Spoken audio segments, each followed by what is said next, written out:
Seliyasondela-ke usuku lomshado phakathi kwami nomuntu wami uSanele. Eyi bakwethu, isithando senhliziyo yami lesiyana. Ngicela ukunitshela, uSanele muhle-ke bakwethu, ushaya ngegwegwe. Ngiyazi ukuthi mhlawumpe igwegwe mhlawumpe ubuhle bakudala, kodwa kumina nje busangigcwalisa inhliziyo. Yabo uma ngimubona lapha eqhamuka igwegwe lakhe liphinde libe nepotrisi la eceleni. Ubuso bakhe buney'faca, mekahleka ukuthi ifaca. Ayi bakwethu, angisayiphathi-ke indlela agunda ngayo, ifeyidi le ayigundayo. Ayi muhle umuntu wami bakwethu. Usebenza kule nkampani-ke le eqala ngo-T. Nonke niyazi-ke nje ukuthi uma ngabe uzoshada nomuntu osebenza kuleya nkampani eqala ngo-T nje, kusuke kuyi-achievement empilweni. Heyi, sengiyabona nje nasebantu emphakathini sebeyangisabawela. Amantombazane asawukusitshele lo mama lo mhamba indoda ekuthanda kanje yakulobola sozoshada i-white wedding. Wena bani? Uyambona ngisho noma endaweni ukuthi uma bakithi useze waba nesithunzi, yabona uyazizwa naye because ekhaya amantombazane so4. Laba abawu3 bahlele emkipitweni sebeloko bahlala o10 years or 15 years sebeze baba nezingane ezifunda high school seloko nje bahlala emkipitweni. Kuthe mangabe seyisondela izinsuku zomshado, ngithola ukuthi umuntu wami uSanele kahle kahle uyaganga, uSanele uyachitha kunomuntu athandana naye. Yo, inhliziyo yami yalimala, ngahlephuka ngaphakathi, ngalizwi ngaphakathi lami ukuthi cha ngilimele-ke manje. Into engizoyithini-ke le because lo muntu lo ngiyamthanda, umshado ususeduzane. Kwenziwa njani mangabe uyithola kulesimo esifana nalesi? Axolise kumuntu wami uSanele athi hayibo kwakuyi-once off, kwakuyi-one night stand, manje lo muntu usefaka amazipho useyangilandelela, kwakuyiphutha sithando sami, ngingamfonela ngimdampe kwamanje, ngingamsendela ne-voice note ngithi akaphume kumina angaphinde angifonele. Ngiyaxolisa sithando sami, uyiyona yonke into empilweni yami, ingakho ngikushada, ngiyakufuna empilweni yami, ngifuna ukuthi sakhe umndeni, sibe nobudlelwane, sibe nempilo ndawonye.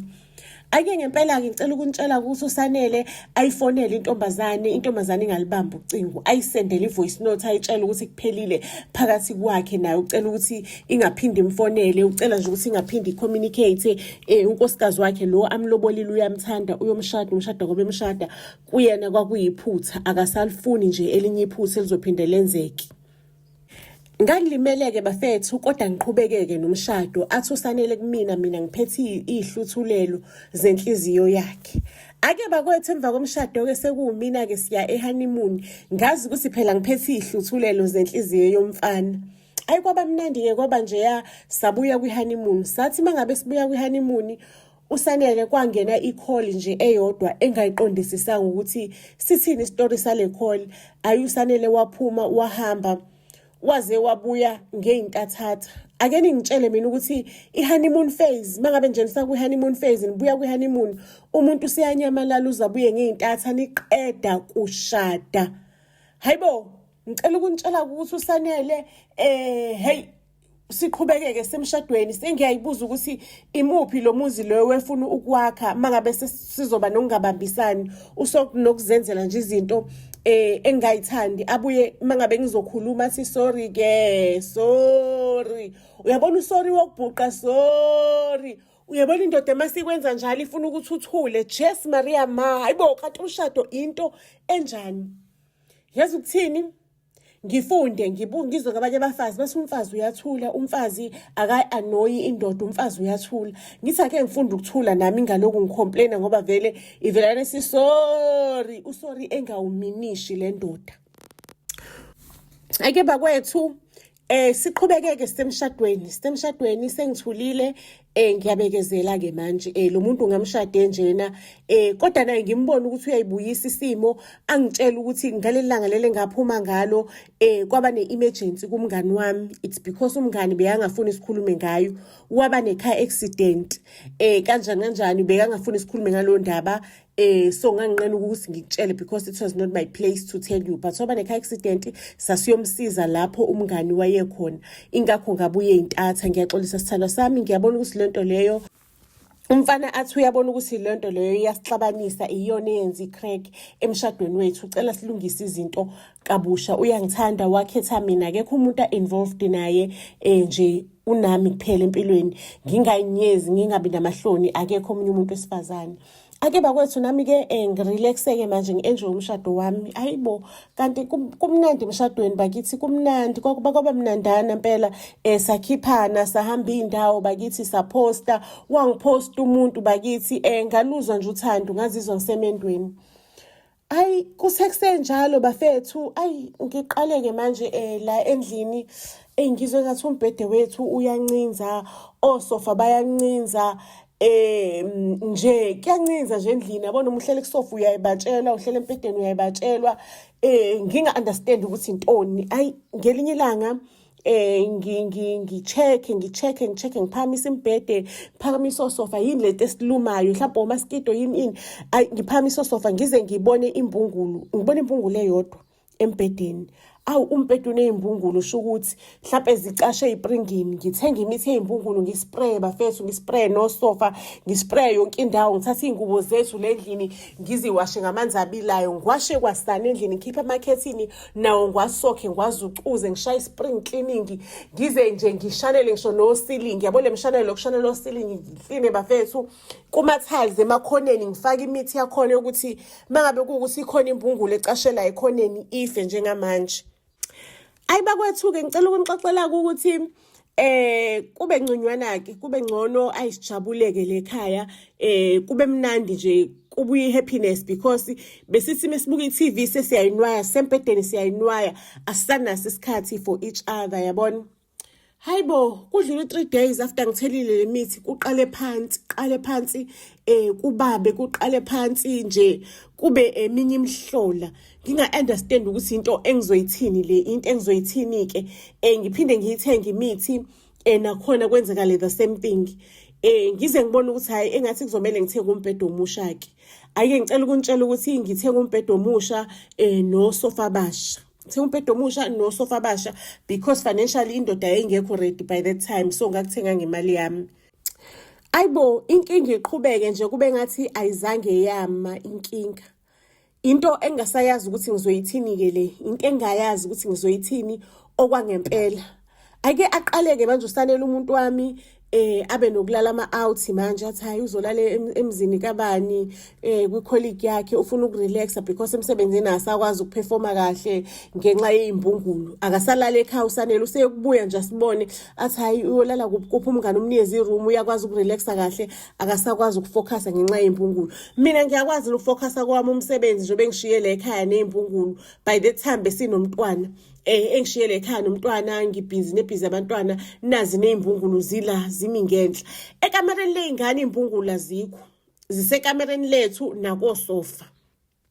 Ake usanele weloku ethatha kancane iy'mpahla zakhe, wagcine usanele engasabuyi at all ekhaya, eseloku ehleli ebanganini bakhe. Ake bakwethu, uma ngabe umfazi kumele ukuthi u-investigate sometimes, ufikelwa yilo season yokuthi ufuna uku-investigate. Ngifuna ukumbona lo mngani usanele asehlala kuyena angasabuyi. Ngicela ukunitshela ukuthi ngimlandele after work, ngimlandele ngemoto yami, ngize ngimbone usanele la afika khona, afika ahlale khona. Afike nje ahlale, ngiyabona kunomuntu omhlangabezayo emotweni, lo muntu ukhulelwe lo muntu, bajabulelane, angene endlini, abrashe isisu sengane usanele. Ahamba usanela emsebenzini, sengiyabuya ngakusasa emini sengizopopola ukuthi lo mama lo uyasebenza, usebenza kuphi, sithini isitori sakhe. Sengifuna ukumbonela eduzane because ngambonela ekudeni, ngingafuni ukuthi usanele asuspect ukuthi hayi unkosikazi wami mhlawumbe lo landela la. Mangabe ngithi ilo geli lo engambona kwi-profile picture lo usanele amdampa before shade, ugeli ukhulelwe.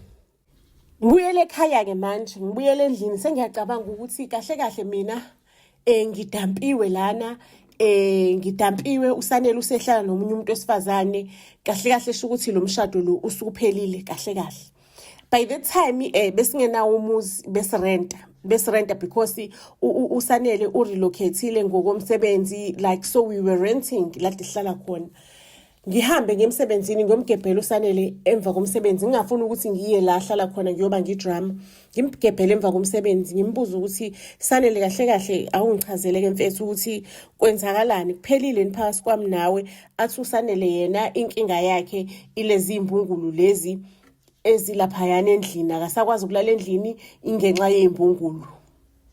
Manje ngithi mina manje ubona ukuthi kwamele ke uhambe uyokipita usunomunye umuntu yini ngoba ngikubonile uhamba nentombazane ekhulelwe intombazane ekujabulela athi hayi man usisi wami loyana ufikile la engihlala khona ubengijabulela because ufike mina kade ngingekho bese ngijabulela nje ukuthi kade wangigcina kanti awusamazi usisi wami. Ngithi mina Sanele ngiyazi leya profile picture leya sisi ngiyembonile kahle ngiyayazi leya profile picture ile ntombazane le owayidampa athi hayi ke cha usuqamba amanga ungeza ke wena uzoyibonela wena ke after work uzohlangana naye lo sisi lo after work. USanele usho njalo nje ngoba uyazi ukuthi mina angikuthanda ukukhuluma ngiyakusaba ukukhuluma uyazi ukuthi ngenze ngiyifake isixaxakeni la esodinga ukuthi ngikhulume khona wenza ngamasibomo ukuthi angize ngizoyibonela ukuthi usisi wakhe. Ake mina ngimtshele ukuthi hayi ngoba siqashile ke lana mhlawumbe inkingi le ndawo esihlala kuyona kungangcono mhlawumbe simuvele endaweni entsha sibone ukuthi indawo entsha mhlawumbe izosiphatha kanjani izimbungulu ngezibe yini khona asusane la ikulungileke and then nina ngakwazi ukuthi abuyele ekhaya. Izondwa mfethu ngiyoncenga umfana osebhungukile. Ake ngicela ukuntshela ke ngiyithole ke indawo entsha ngimuve into indawo entsha ngishiya umbhede ngishiya sofa ngishiye ini laphayana bengangithi ngifuna ukukushisa bakucela abanye abantu ngihambe ke manje ngibatshela ukuthi sangeni kwazi ukuhlala izinto lezo zihlupha ngezimbungulu kanje bathi hayikhuleka thina sizoyispraya ishiyele kuthina lo nkinga sizoyilungisa basebasha kabi labo sofa usemusha lo mbhede. Ake ngihambe ke nomntanami simuvele endaweni entsha ke bafethu ayi misifike endaweni entsha ke futhi vele izimbungulu azikho at all ngale mpede nomusha ayi impilo ke ibe ngcono ke izimbungulu azikho abuye kuSanele abuye kweinsukwana ngempela izimbungulu azikho awunanga umyeni wami usebuyile shuthi weqinisile ukuthi usisi wakhe ngempela loyani isihlobo sakhe just that it's a half sister kanjani wengaphumelelanga emshadweni ini ngoba kuphe England intontoni ayi ngijabule kumuntu amubuyile sekumnandi ke ekhaya sekufudumele ayibo Nkosi yami gwiqiqi akuphelanga izinsuku ezingaki akuphelanga amaviki umyeni wami lokuthi hey kunesitamcoko esiqhumile endlini awucheck mama mhlawumbe siqhume ngaphandle siqhume komakhelwane. Umyeni wami nje engizwa nginuka njengekaka wevuka ngishona sebusuku athi yena akakwazi ukulala lesitamcoko umbone eyaluza ethi yena akakwazi ukuthi alale kunesitamcoko la. Kwabo kuhamba kwendoda yaye kanjalo yabuyela ngale ka-half sister ngoba ithi ayikwazi ukumelana nephunga lesitamkoko. Ake lapho ngabona ukuthi sho ukuthi inkinga ikhona ke la ikhona inkinga enkulu hayi inkinga encane sho ukuthi ngithatha ucingo ngifonele lo muntu engampha umbhede nosofa ngimbuza ukuthi zinjani izimbungulu zaphela yini izimbungulu athi hayibo wesisi mina lo mbhede ngopeqebula ngangabona izimbungulu azikazi nje zingihlupha izimbungulu la angikazi nje ngibe nezimbungulu la kwami ngawuthatha nje lo mbhede spray ngalutho nosofa ongena izimbungulu wawumani unehaba nje ongena izimbungulu le ukuthi nina abantu nje enimi kahle ninokuba nehaba. Ake ngicela ukuntshela ukuthi ingiphathe kabuhlungu lento le ngibiza abantu ukuthi ngibuze usibalizwa yini iphunga lesitamkoko lendlini abantu bonke bathi cha iphunga lesitamkoko abalizwa. Kungicacele ukuthi ikhona into ekhona like artificial yabona phakathi kwami nomyeni wami ukhona umuntu ozama ukusixabanisa waqala ngezimbungulu manje useza ngesitamkoko ukuthi mina nginuka ikaka usenza lokuthi mina nginuke amangcoliso ukuze umyeni wami agcine esengiyekile. Bafethu ngihlale inhliziyo yami ibhlungu uphela unyaka umyeni wami ehambile ngize ngibone lo sisi useyaposta manje on social media lo half sister uposta nomyeni wami athi ringi eyakhe indoda eyami.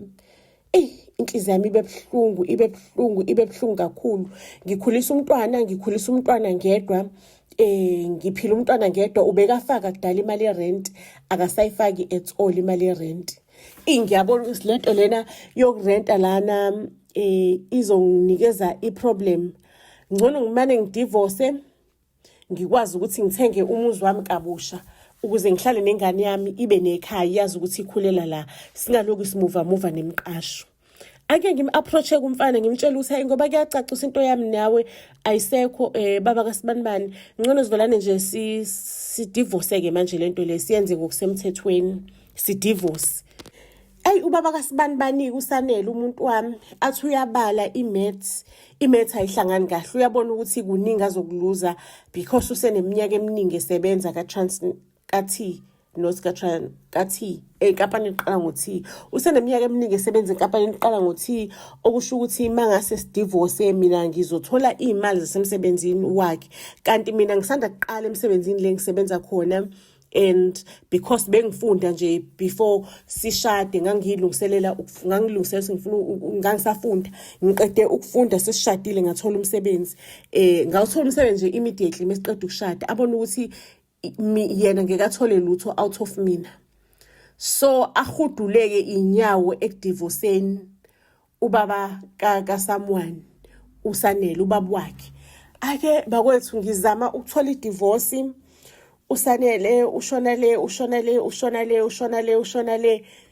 ngize ngithunyelwe ngifice abantu angazi noma bengithumele ngabo yini abantu abangisabisayo bengisendela ama message ukuthi angihlukane noSanele ukumfuna idivorce ngibe ngicabanga ukuthi mhlambe what if i-girlfriend yakhe but okusala i-girlfriend ingafuna ukuthi sidivorce khona izobenefita sho ukuthi nje uyena uSanele lo ongisabisayo.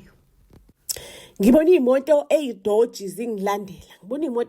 zingilandela into engizoyithini-ke le hayi ngigcine ngivula i-trust ngithenga umuzi nge-trust ukuze ngibe safe mhlazane uSanele efuna ukungidivorce ngiyambona ukuthi sho ukuthi naye ulindile ukuthi ngi-accumulate izinto ukuze akwazi ukuthi angidivorce ake uSanele-ke seziyaqala-ke ziyambhedela ngale ethandweni lakhe ngoba uSanele wavelane wabasemathandweni kakhulu ngale wagcina engasakwazi ukuthi emsebenzini ahambe kahle izinto zakhe zasemsebenzini ihambe kahle wafaka ama-warning uSanele waze waxoshwa emsebenzini esemathandweni hayi kuphuma imali zakhe kuSanele emsebenzini bayibhubhudleke ngale bayibhubhudle kuthengwe imoto ezintsha kuqashwe emqashweni emisha imali ibhubhudle ubone on social media by that time mina ngazi ukuthi akasasebenzi uMr T akasasebenzi kathi uSanele ngibona mina kupost nje life iyaqhubeka kuyiwa kuma vacation kwenziwa ukuthi nokuthi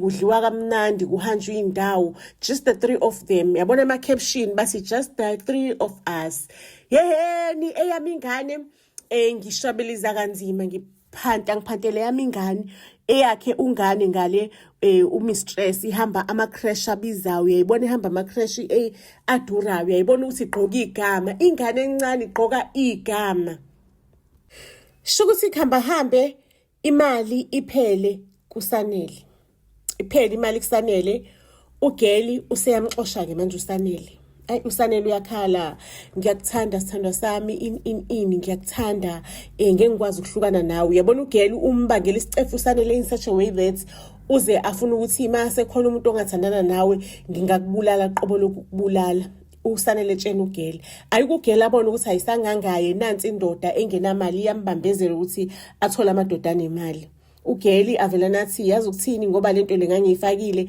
ahambe ayenyangeni ayozama ukuthi ayikhiphe ayike inyanga-ke ithi imbuzo ukuthi uyikhiphelani because wathi uyamthanda lo muntu asho ukuthi asana mali kuvelane ukuthi xifi mangabe ngibuka ngesmile ngamehlo othando kodwa imali ingekho ukubone lo xifi nje kumfana ongamthandi athi nje I've realized ukuthi angimthandi ngangithanda imali yakhe manje imali ayisekho ithi inyanga kuzomela ukuthi uze naye lana ngizomphalazisa ake ugeli ke lona girlfriend akhulume noSanele ukuthi ayisithando sami kumele sihambe siyophalaza amabhadi mhlawumbe nasemsebenzini ungaba nepossibility ukuthi ubuyele noma uthole omunye umsebenzi ngoba une-experience phela uyi-engineer wena ake ngempela uSanele avumeke manje useyiswe enyangeni aphalaziswe enyangeni intombazane imxhage kimfake emotweni bahambi sho into abaphalazisa ngayo waphalaziswa kakhulu waze wakhathala kwabe ngathi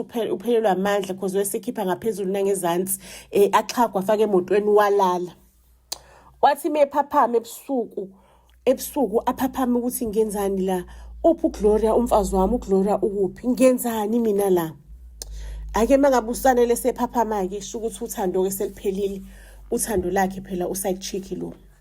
Sanele-ke afike emsebenzini wami, sho ukuthi wathi ingqule sasihlala khona afica ngisekho. Afike emsebenzini wami the following day ufuna ukukhuluma nami. Ngeke Sanele, ayisekho into engizoyikhuluma nawe, mina nje into engiyifunayo ngifuna i-divorce from wena. Sho ukuthi uSanele wangilandela waze wafika endlini le ngihlala khona, washo ukuthi ucela ngimlalise-ke okungenani, akanayo indawo yokulala, umsebenzi akasenayo, imali akasenawo, uzobe ufuna umsebenzi, ucela ngimlalise. NginaSanele akusekho ongihlanganisayo, mina ngifuna i-divorce phakathi kwami nawe. Ingane yami ivilana ikhali ingane yami, ngibona ukuthi ingane yami sho ukuthi ikhalela ubaba wayo ukuthi ubheka kanje, ubhekela indawo yokulala.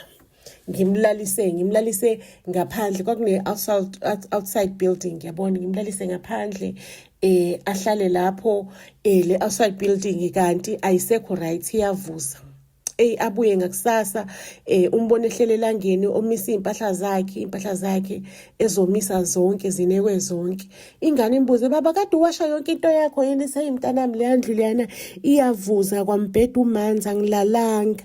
Vele ingane ihamba yocheck umuzi unesikhutha, ihayizi ingane. Hebo, impilo yami isicontrolwa ingane ke manje. Sekumele ngimfake la endlini, ngimtholele iroom ahlale la endlini ubaba wakhe. Ake bakwethu uSanele udlala endlini, akanamsebenzi, sengifise ngathi angathola umsebenzi akawutholi. Ngize ngigcine sengimfuneleke umsebenzi ukuze akwazi ukuthi aphume la kwami, aphuma phele. Akawuthole ngempela umsebenzi uSanele le ngimtholele khona, asebenze futhi afika ayitshengisa ukuthi nje umuntu, because uyi-engineer uSanele, atshengisa ukuthi umuntu owaziyo umsebenzi, uyimisele, amthande lo, because mina ngangikwi-finance, sho ukuthi kwakwelinye iclient lami laka-finance, limthande lelo client, lithi usebenza kahle, uyimisele, lijabule nje line-construction company engineer khona. Lijabule iclient nje, lingibonga ukuthi ngamlethela umuntu o-right, one-experience, uyawushaya umsebenzi, he is making money for the company. Sanele, sengikutholile umsebenzi, usu-right, sengizocela ukuthi uhambe-ke manje uphume emzini wami. Ake uSanele-ke ahlale phansi angichazele udaba lonke, athi before ngiphume ngicela ukuchazela udaba ukuthi ngicela nje uthule, ungangijaji, ungasho lutho, uthule ngikuchazele udaba kusukela ka-A kuya ka-Z, Gloria.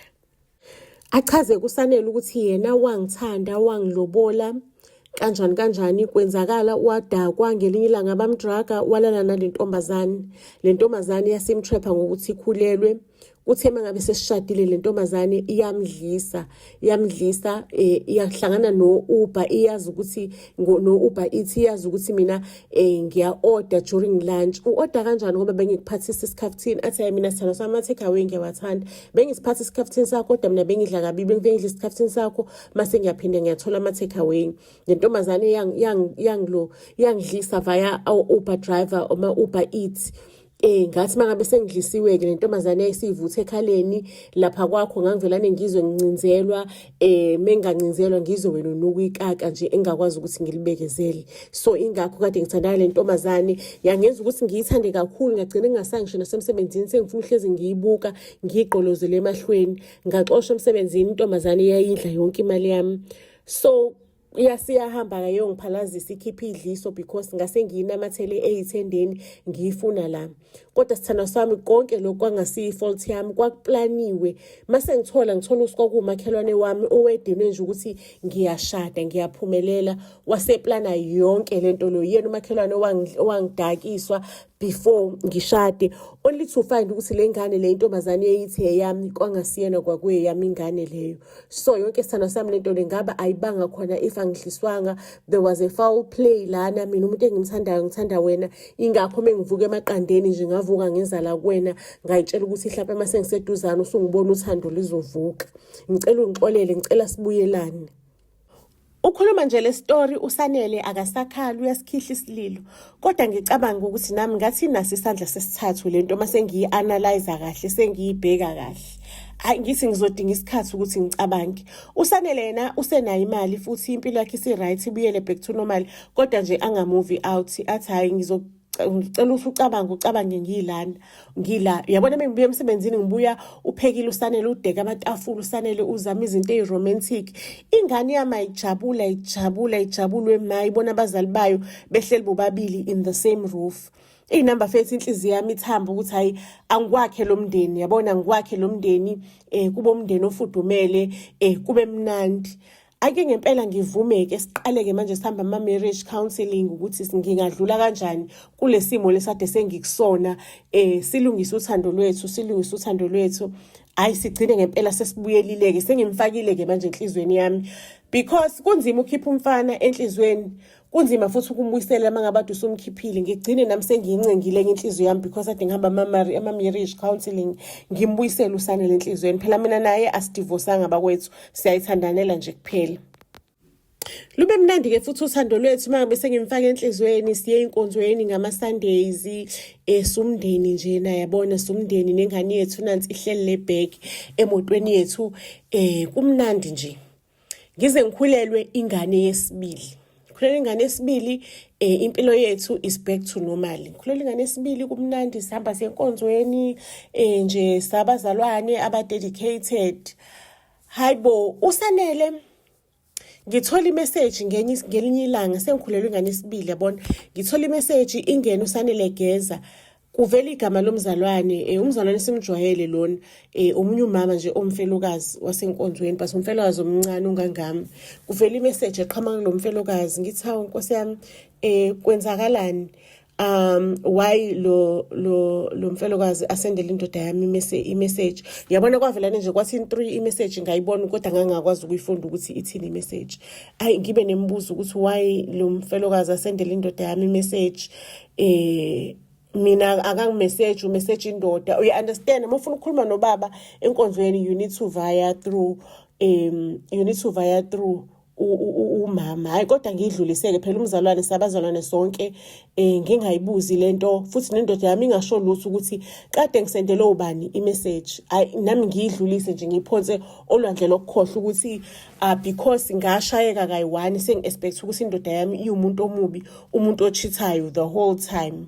Angisho ngipregnant futhi ngipregnant ngamaweleke at that particular time at that particular moment inzima ke pregnancy ke yami yalamawele isisu sikhulu nje kushubile nje umnyeni wami aqale futhi aba nezindaba zokuthi emsebenzini sithando sami kunama deadlines there is this tender that we are working on esilifunayo kunama deadlines ngi understand ke sometimes mhlawumbe phela life construction hectic umnyeni wami ke usenokubuya late endlini yabona late or sometimes athi my wife sizobe sisebenza officeini sizobe sisebenza up until late angazi ukuthi ngizokwenza njani mhlawumbe ngizozama ukubuya ngeintatha or ngizovela ngisebenze ngisale sengibuya mhlawumbe ekseni umyeni wami nje usenobuya ngeintatha by that time I'm heavily pregnant angikwazi ucabanga ngi-understand ukuthi hayi nje uyasebenza umyeni wami before ngitete ngelinye ilanga umnyeni wami ifoni yakhe ibeke careless futhi because ifoni yakhe uyayigada yabosho nje kwenzakala iphutha wayishiya lapho ifoni yakhe umnyeni wami noma thiwa uye toilet noma thiwa emotweni uhamba nayo because uthi nje kumele abe 24/7 emsebenzini wakhe meyadingakala atholakala ngelinye ilanga kuthi gqi imessage iyalo sisi futhi wasenkonzweni ake lapho ngavelane ngahlanya ke angazi kwasekuhlangene nama hormones okumitha noma sekuhlangene nani ngavelane ngahlanya ngayithatha ifoni ngayivula Jes Maria ma usisi usendela indoda yami ama love emoji uthi bengeve kumnandi izolo ini uyambona ukuthi ngibuyela back kuma message labantu baphana ngisho nokuphana imali kusemjolweni oserious la kusemathandeni anzima kuyajolwa la kuyathandana uthandana nendoda yami umuntu Jes Maria ma into engizoyithini ke le yazi ukuthi indlela engadinwa ngayo ngavele ngadinwa my water broke ngaleso sikhathi my water just broke ngaleso sikhathi ingane yami isintaza kiyobiza ubabwayo ngathi wayokwenza something wewasha imoto ngaphandle yobiza ubabwayo nawo uma use her water broke angiphuthunyiswe esibhedlela-ke ngitete amawele ngaleso sikhathi.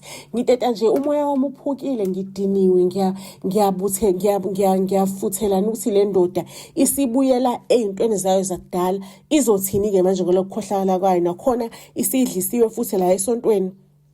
Mengiteta-ke udokotela angitshela ukuthi mamela sizogcina la esibhedlela for some few days. Angigcinwe-ke esibhedlela, nabantwana bami bagcinwe esibhedlela. Ingane yami isekhaya-ke nobaba wayo. Ngicela ukukutshela-ke ukuthi ubaba wayo wavelane walanda someone ukuthi azohlala nengane. Yena nje wengalali ekhaya ngalezo y'nsuku, wehleli lapha kamfelokazi.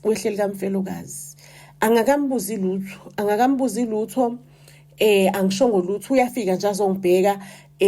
Kwathi ngelanga loku discharge ngangamtshela ukuthi ngiya-discharge, ngavelana ngakhohlakala nje, ngangamtshela ukuthi ngiya-discharge, ngamtshela ukuthi hayi kwakuthiwa ngizo-discharge kusasa, ngamtshela ukuthi hayi baba, noma ungafikanga kusasa ngoba ngizobe ngisemshinini ukuthi ngey'khathi zama-visit angeke uzukwazi ukuthi ungibone, ngizokutshela mangabe sengibuya kwi-visit.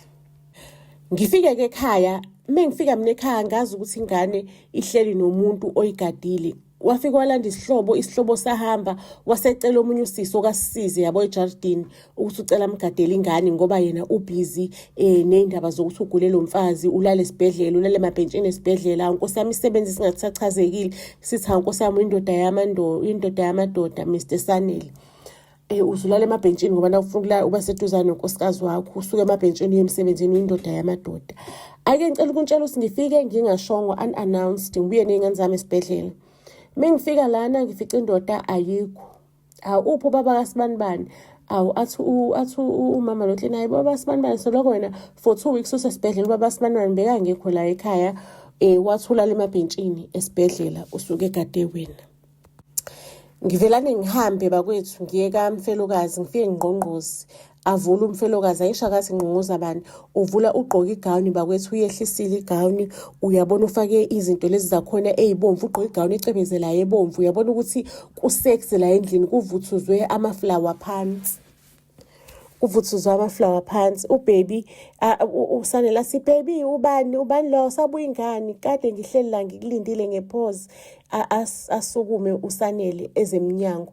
By the time ufrizile umfelokazi, asukume uSanele uze emnyango, afika athuka ukuthi uthola mina, ungithola la. Cela ukuntshela ukuthi ngingene emotweni, ngivuthela imoto, ngihambe ngibuyele emuva kwami. Sanele-ke uyagijima manje, uyangilandela, ngiyaxolisa sithanda sami ukuthi ngambone lo mfelokazi elonely, bengisinami ngiyacontributor njenge-man of the country. Ngixolisa sithanda sami bekuyiphutha. Ngicela ukuntshela ukuthi ngithi Sanele ngizocela uqoqe imithwalo yakho uphume uhambe, ungihambele. uSanele ngiyaxolisa sithina sami ngithi angikuxoleli-ke, angifuni ukuxolela ngenze exolele. Ngicela uthathe imithwalo yakho uphume uhambe ungihambele. Hamba uyohlala kaMfelokazi, ayisho usunayo indawo yokuhlala. Hamba uyohlala kaMfelokazi, unayo phela indawo yokuhlala laphayana. Ayike ngicela ukuntshela ukuthi uSanele athi ayike khohlwa-ke lapha ngiphumi la ikwami nami la. Ngisho sina sishadile in community of property. Shade in community of property. Ngimtshele ukuthi ayike lo muzi awukho-ke in community of property. Uzomphumela lo muzi ungaphansi kwelontonjana kwe-trust awukho, so uzongiphumela. Athi nje ayikho lonto ongakayibona iproof, ikwamla. Cela ukukutshela ukuthi ngagcina sengimkhipha ngamaphoyisa. Ngagcina sengimkhipha ngamaphoyisa kwami. Ngithi akangiphumela kusumuzi wakhe, i-divorce uzoyithola ngendlela. Mekaya kaMfelokazi, uMfelokazi athi hey bo, phela ngeke sikwazi ukuhlala lana, uyabona ukuthi besiza sitshontsha ngoba nakumndeni ungekho phela la kuseJaridini la kaMfana, yabona sakhe eJaridini la kaMfana kuseduze nje, it's a walking distance. Ubungena ngama-angels ngikufihla lana, hayi ukuthi uzohlala la ngokusemthethweni. uMfelokazi amphike uSanele. Okay, uSanele is still working, ahambe kayoqashela indawo yakhe, ayitholele indawo yakhe ayitholele indawo yakhe uSanele. Usanethemba lokuthi hayi ayikho divorce ngayithola la ngoba lo muntu usanda kuthola abantwana, kusayipressure ukuthi uthola abantwana, uthola amawele, usazomdinga ubaba wabantwana, ubani ozobemvusa ebusuku ngoba uyavusana lo mama ebusuku, avethumane ebusuku, uzovusa bani mina sengingekho la. Cela ukuntshela ukuthi ngiyithatheke i-decision ukuthi hayi uSanele vele unjena, ayikho into engizomshintsha. Shuthi wengadlisiwe uSanele lapha, weyidlela ilife, weyidlela ijoy, ngimdivorce-ke. ngimdivorce uSanele, sigcine sesidivosene kanjalo. Qala phansi-ke manje impilo yami kabusha, ngikhulisa umntwana wami. Kodwa ake ningitsheleni ukuthi kwenziwa yini ukuthi abantu besilisa mangabe bebona umndeni uvuthiwe, umndeni ufudumele, kube yibona abawuwisayo umndeni. Ekhaya babengithethisa bethi ungadivorce indoda ngokuthi ichithile, kuyafana nalo uzoya kuyona nayo ichithe futhi nayo izokwenzela into ezifana njengalezi. But futhi umuntu mangabe esazi ukuthi uyachitha, esechitha ngokusemthethweni, usazomenzani? Ayikho into esozomenza yona, uhlezi udiniwe, uneqhubu, awusekho umuzo ozowakha nalowo muntu. You are just a bitter and angry woman. Ngiqala phansi impilo yami kabusha.